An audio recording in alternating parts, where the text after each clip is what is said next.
सांप को और बिच्छू को एसी लगाने की जरूरत नहीं पड़ती, घर में गीजर लगाने की जरूरत नहीं पड़ती सांप को और बिच्छू को।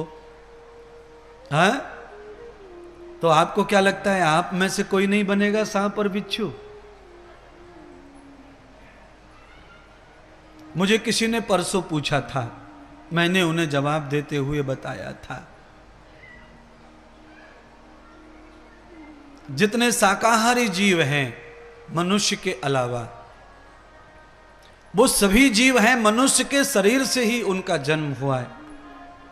भैंस में, ऊंट में, हाथी में, घोड़े में, बैल में, बकरी में, हिरण में, और जितने भी शाकाहारी जीव हैं उनका जन्म मनुष्य के रूप में होने का चांस होता है। मनुष्य के साथ में जितने जीव अटैच रहते हैं उनका जन्म मनुष्य में होने के चांस रहते हैं, ये ध्यान रखना। मनुष्य के साथ जो हिल मिल जाए वो जीव कौन सा है जो मनुष्य के साथ हिलता है, मिलता है? कुत्ता भी है,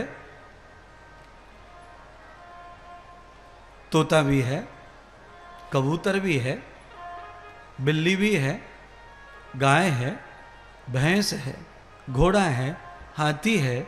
ये सब पालतू है, इन्हें पाला जा सकता है और मनुष्य के साथ ही अटैच हो जाते हैं।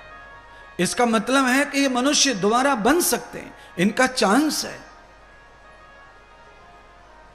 जैसे मनुष्य के साथ में अटैच रहने से जीव, पशु, जानवर, मनुष्य बन सकता है, ऐसे ही हम देवताओं के साथ अटैच होने से हम भी देवता बन सकते हैं। हमारी भी क्वालिटी बदल सकती है, हम भी अच्छा परफॉर्म दे सकते हैं, हमारा प्रमोशन हो सकता है, हम महान हो सकते हैं।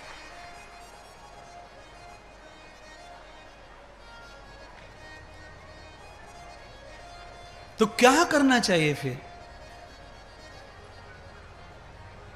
परफॉर्मेंस अच्छी हो, आपकी कलाकृति अच्छी हो, महान हो। उस महान कलाकृति के लिए आपको अपने मन को समझाना पड़ेगा।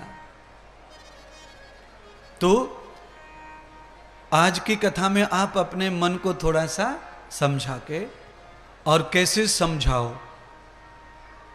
कैसे समझाएंगे उसे?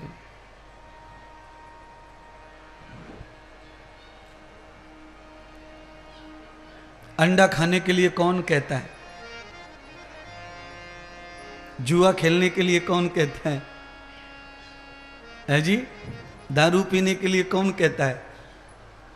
मांस खाने के लिए कौन कहता है? जेब काटने के लिए कौन कहता है? अगर आप कहेंगे कि शरीर, हाथ, तो ना ना ना ना ना ना ना ना ना, शरीर, हाथ ये तो रात के 12 बजे 2 बजे बिस्तर पे रहते हैं, कड़ी, दरवाजे की कड़ी लगी रहती है अंदर से, और ये गहरी निद्रा में शरीर पड़ा रहता है, और प्रमाण खर खर की आवाज से भी ये प्रस्तुत होता है कि ये गहरी नींद में शरीर सो रहा है। पर उस अवस्था में भी मन घर छोड़ के कहां कहां घूम रहा होता है, कहां कहां। इसीलिए ये सारी की सारी दुर्गति मन की है।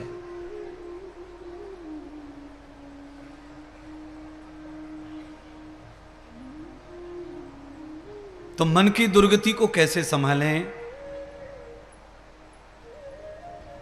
किसी के खेत में हमारा बकरा न जाए, किसी की हरियाली को न खाएं, उसके लिए बकरे को पुचकारने से काम नहीं चलता है।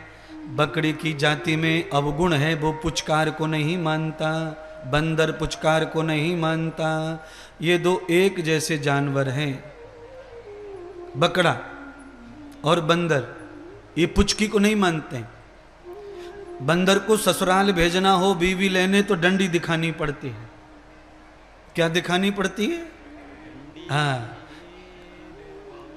कौन कौन ने देखो बंदर को तमाशो? हाँ जी सबने देखा। जय हो जय हो। अच्छा एक बात बताइए, आप पूरे भारत में कहीं भी बंदर का तमाशा देख लो, दिल्ली में और केरला में जाके देख लो, सब जगह एक ही प्रकार की कथा, एक ही प्रकार का बंदर नाचता है सब जगह। वही बात, वही ससुराल जाएगा, तू ब्याह करेगा, बहू कैसी चाहिए, गोरी लेगो कि कारी लेगो, सब जगह एक ही कहानी है बस। भगवान श्री कृष्ण भी मन को बंदर कहते हैं। मन बंदर की तरह होता है। बंदर कभी भी तृप्त नहीं होता खाने से, कभी भी। इतना चंचल, इतना भुक्कड़ होता है बंदर कि वो तृप्त नहीं हो सकता, कभी नहीं। और बंदर कितना भी आप खिलाओ पर वो चोरी करे बगैर नहीं मानता।